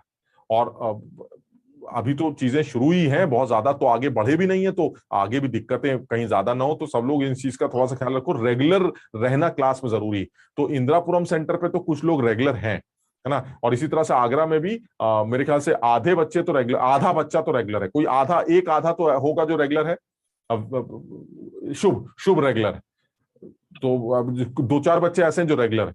आदित्य और जो ऑनलाइन क्लास कर रहे हैं, वो उस ऑनलाइन क्लास में भी जो लोग ऑनलाइन क्लास कर रहे हैं वो भी रेगुलर है ना। तो जैसे लवली दिखती है हमेशा, अक्षरा अक्सर दिखती है, अर्शदीप हमेशा दिखते हैं, अक्षरा भी दिखती है, तो ये 4-5 लोग, काफी लोग मतलब लेकिन जो लोग रेगुलर नहीं है, मैं उनसे कह रहा हूं कि समझ में कैसे आता है, मुझे समझ में आ रहा है, या तो तुम इतने इंटेलिजेंट हो कि सर आप टेंशन क्यों लेते हैं, हम 2 क्लास के बाद भी जब आपकी बात सुनते हैं तो हम समझ जाते हैं। अबे तो ना हम इतने अच्छे पढ़ाने वाले, ना तुम इतने समझदार, हम कैसे मान लें तुम्हारी इस बात को कि सर आप 4 दिन बाद भी कुछ बताएंगे तो हम समझ जाएंगे। अबे पागल हो क्या, ऐसे कैसे हो सकता है, सवाल ही नहीं उठता। तो गड़बड़ है, क्लासेस मिस करने से टॉपिक छूट सकते हैं। तो अब ये सृष्टि हम इसलिए नहीं कह रहे तुम्हारी तबीयत खराब थी इसलिए तुम नहीं आई, मानते, बट हम ये कहना चाह रहे हैं कि कुछ ऐसा जुगाड़ लगाया जाए कि इसको कम किया जाए, तबीयत खराब होने को कम किया जाए और क्लास को छोड़ना ये भी कम किया जाए। और बाकी अब ये भी हैरानी की बात है, कुछ लोग के मम्मी ही रोक लेती हैं कि क्लास नहीं करने देंगे। भाई ये तो बड़ी हैरानी की बात है, हम तो ये मान ही नहीं सकते कि मम्मियां भी ऐसी होती हैं। मम्मियां तो चांटा मारती, साले क्लास जाओ नहीं, खींच के मारे चांटा ऐसे। अब घर में रोक लेते हैं, तो ये तो भाई ये तो मम्मी से बात करनी चाहिए कि ये तो गलत बात है, आप इसकी क्लास एक मिस करके। और बाकी हमें नहीं लगता बाकी लोगों के अंदर ये प्रॉब्लम किस लोगों की होगी, तो जिसकी भी ये प्रॉब्लम तो वो मम्मी को भी समझा सकते हैं। अब आरुषा तुम मम्मी बोलो भाई क्या तुम ये बातें कर रही हो, यहाँ एक एक दिन मेहनत मुश्किल पड़ रहा है और आप जो है भाई ये सब बातें कर रही, तो ये तुम्हें घर में समझाना पड़ेगा सब, समझ लो, तो करना पड़ेगा। क्लास मिस करना ये समझदारी नहीं, मेरा तो ये मानना है क्लास मिस मत करो भाई। और ये सिर्फ मैं अपनी क्लास के लिए नहीं कह रहा हूं, हर क्लास के लिए कह रहा हूं। तो क्लास मिस बिल्कुल मत करो, क्योंकि क्लास के मिस होने से अगर वो लिंक हुआ, जो कि जनरली होता है, तो फिर फंस जाता है मामला।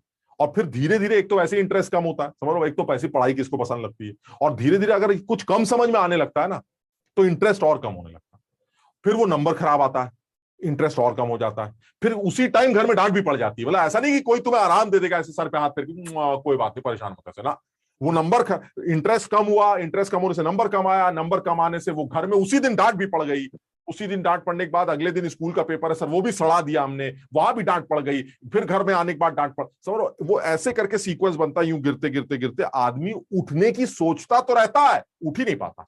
तो इसलिए जो है वो मौका ही मत दो अपने आप को कि कहीं पर भी गिरने का चांस शुरू हो।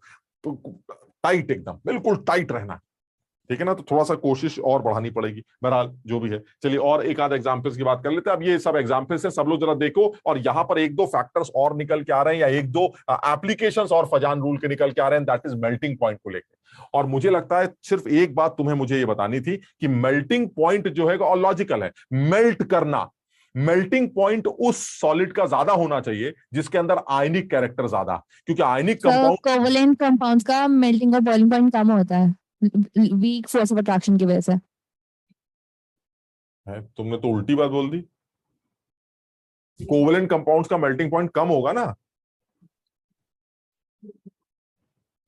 आयनिक कंपाउंड्स का अंदर चार्जेस होते हैं, अब प्लस माइनस चार्जेस, उन प्लस माइनस चार्जेस की वजह से इंटरेक्शन बढ़ जाता है, उनको मेल्ट कर पाना मुश्किल होगा। यानी अगर आप मेल्टिंग पॉइंट की बात कर रहे हैं तो मेल्टिंग पॉइंट कोवेलेंट पॉइंट्स जो कंपाउंड्स होंगे उनका मेल्टिंग पॉइंट आयनिक कंपाउंड से कम होगा, आयनिक कंपाउंड्स का मेल्टिंग पॉइंट ज्यादा है। तो अब मैंने कोवलेंट कंपाउंड्स के लिए बोला था। हाँ, तो कोवेलेंट्स का कम बोलना चाहिए ना, या ज्यादा बोलना, क्या बोला था सर, कोवलेंट के बोलता कम बोला था।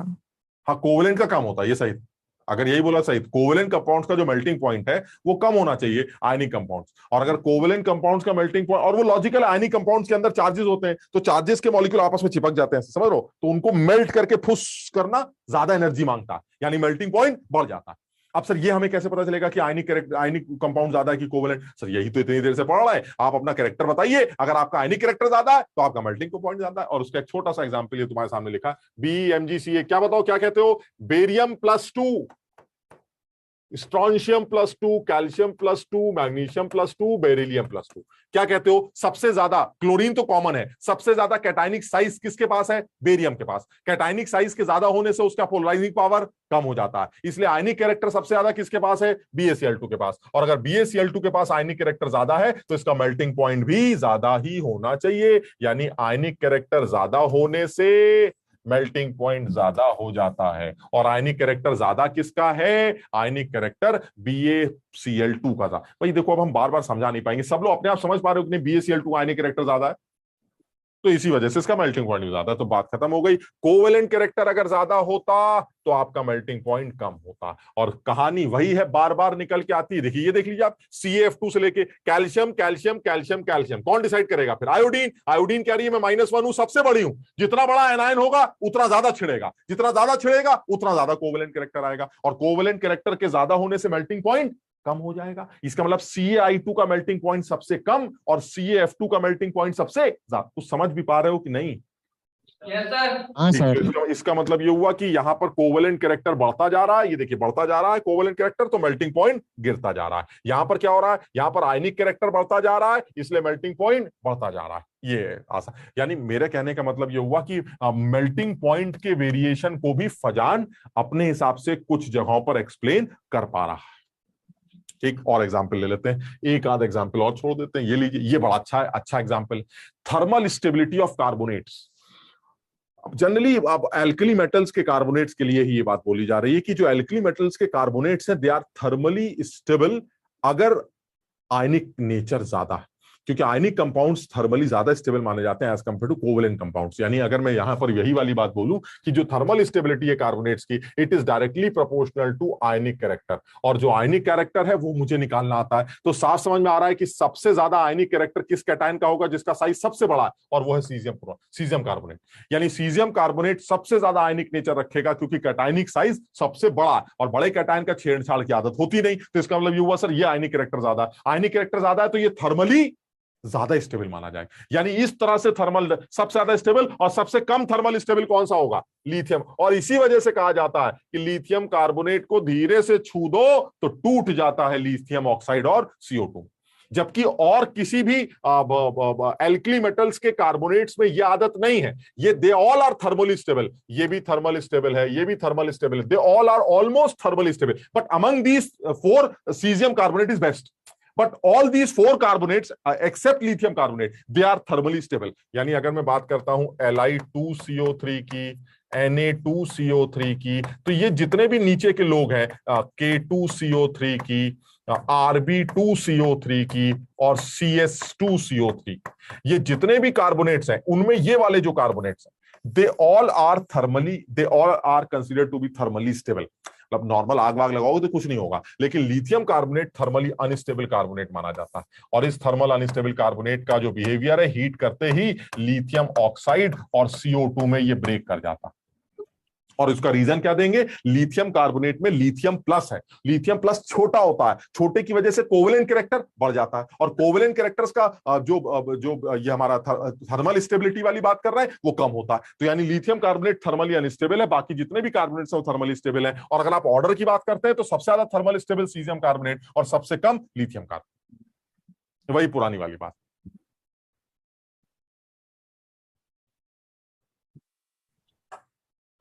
कुछ समझ पाए बात? यानी ये जो फजान साहब का जो रूल है वो यही है, सिंपल सा कॉन्सेप्ट जो आयनिक कैरेक्टर कोवेलेंट कैरेक्टर को कुछ एक्सप्लेन करता है। हालांकि बात बड़ा सीधा सा है कि बॉन्ड तो हमने आयनिक ही बनाया था, हमने कोवेलेंट बॉन्ड नहीं बनाया था, लेकिन बाई चांस आयनिक बॉन्ड बनने के बाद उसके अंदर ये छेड़छाड़ वाली बकवास चालू हुई, जिसकी वजह से उसके अंदर कोवेलेंट कैरेक्टर डेवलप होने लगा। अब एक चीज बहुत लॉजिकल है, आप इस छेड़छाड़ को कभी मिनिमाइज नहीं कर सकते। इस छेड़छाड़ को मिनिमाइज करने का एक ही तरीका है कि एनायन ना छिड़े, कैटायन ना छेड़े।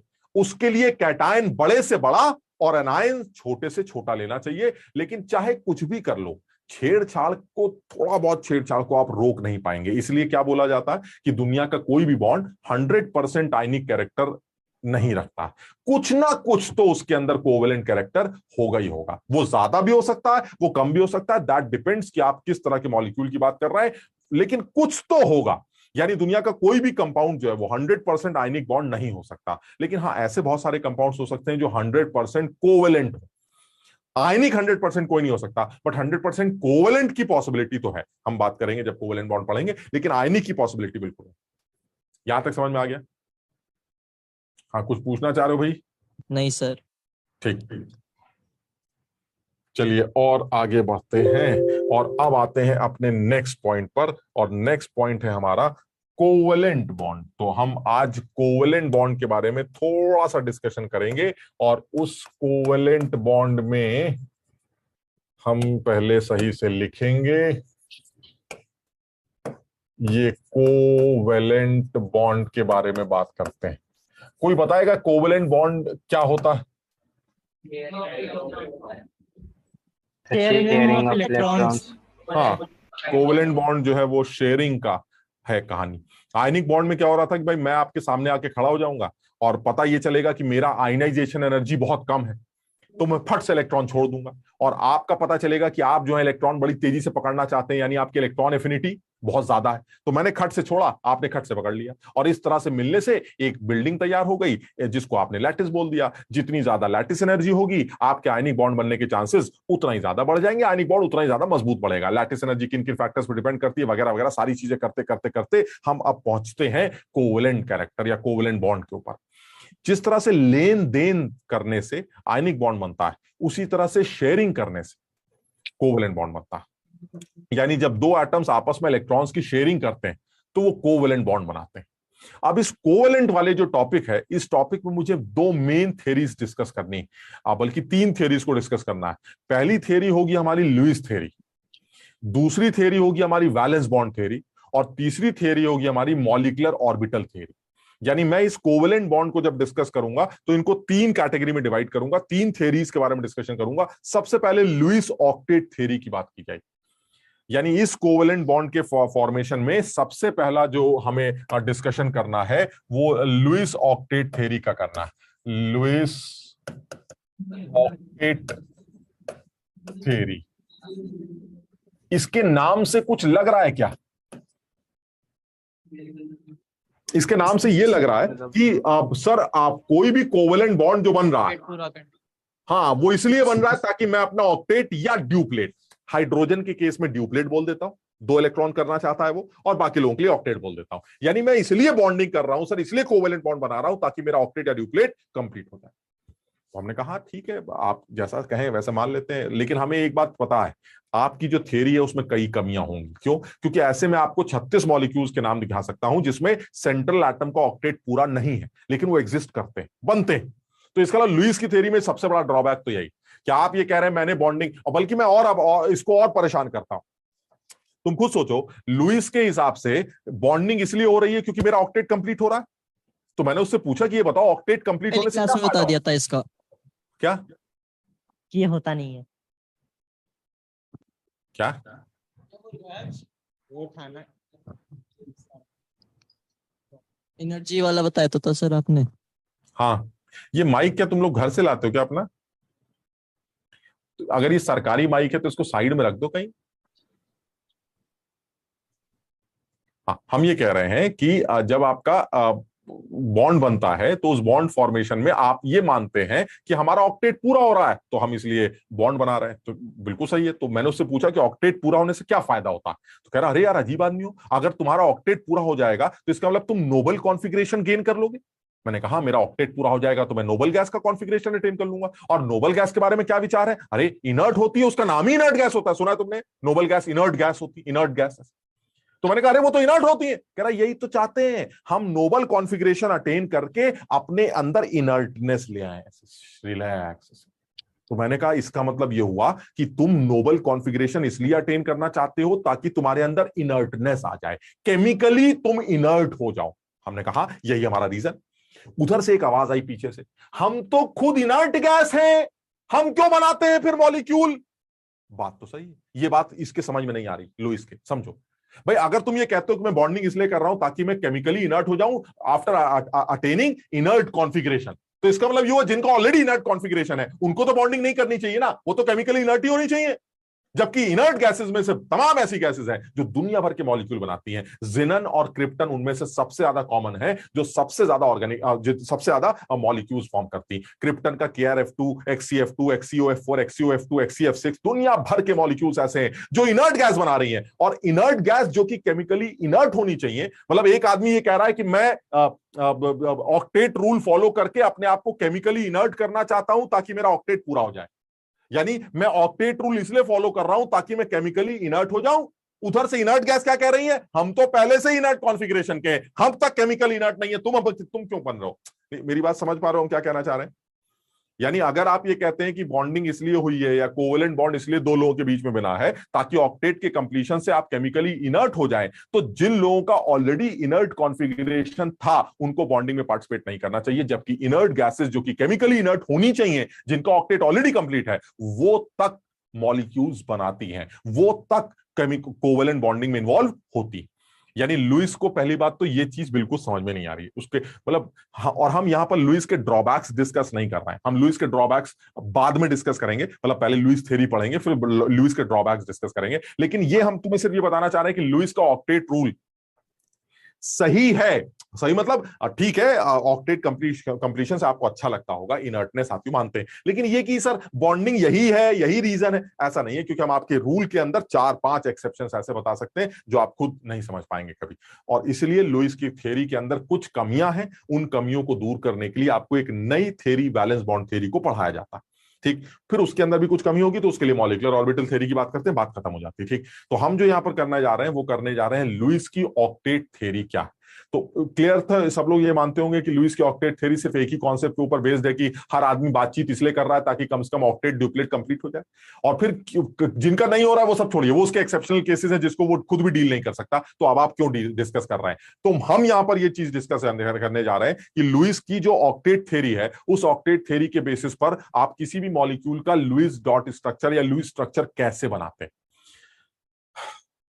तो देखो कोई इसके सेट रूल्स हैं, और मुझे लगता है वो रूल्स मैं आज डिस्कस नहीं करूंगा, तो हम जो है आज इतना ही करेंगे, क्योंकि फिर वो जल्दबाजी में खत्म होगा तो उसमें मजा नहीं आएगा। तो कल जो क्लास होगी या जो भी अगली क्लास होगी, उस अगली क्लास में हम इस बारे में थोड़ा सा डिस्कशन जरूर करेंगे कि लुइस के अकॉर्डिंगली आप लोगों के स्ट्रक्चर्स कैसे बनाते हैं, उनके अंदर मॉलिक्यूलर ट्रांसफर या इलेक्ट्रॉनिक ट्रांसफर कैसे दिखाते हैं, किस तरह से बॉन्ड्स का डिस्ट्रीब्यूशन है वो कैसे दिखाते हैं, उसके कुछ सेट रूल्स है जो हम बनाना सीखेंगे।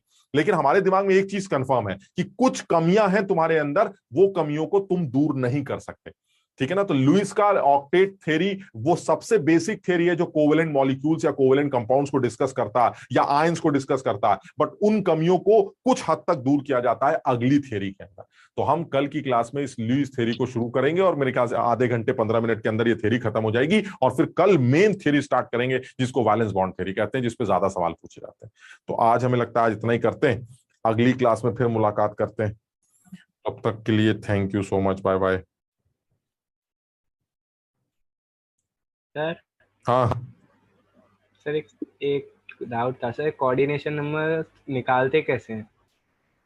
यार निकाल तो वैसे नहीं पाते हैं, मतलब जब तक हमें मॉलिक्यूलर स्ट्रक्चर ना पता हो तब तक हम नहीं निकाल सकते। मतलब अगर मुझे पता चल जाए कि स्ट्रक्चर क्या है उस लैटिस का, तो मैं कोऑर्डिनेशन नंबर के बारे में सोच सकता हूँ। तो जब तक मुझे स्ट्रक्चर, जैसे NaCl है, तो मुझे नमक का तुम लोग को तो नहीं बताया, हालांकि मैंने स्ट्रक्चर बना के दिखाया तुम्हें नमक का कि नमक Na कहाँ होता है, Cl कहाँ होता है, तो आप उससे उसका कोऑर्डिनेशन नंबर निकाल सकते हैं। जैसे Na+ का कोऑर्डिनेशन नंबर क्या होगा और Cl का कोऑर्डिनेशन नंबर क्या होगा, वो उस स्ट्रक्चर से निकाल सकते हो। तुमने देखा था Cl जो है वो कोने पर होता है, तुमने अगर देखा हो, मैंने डायग्राम बनाया था ना, एक क्यूबिक स्ट्रक्चर बनाया था, तो जो Cl था वो कोने पर था। तो Cl को कितने Na टच करेंगे ये निकालो, that is the coordination number of Cl।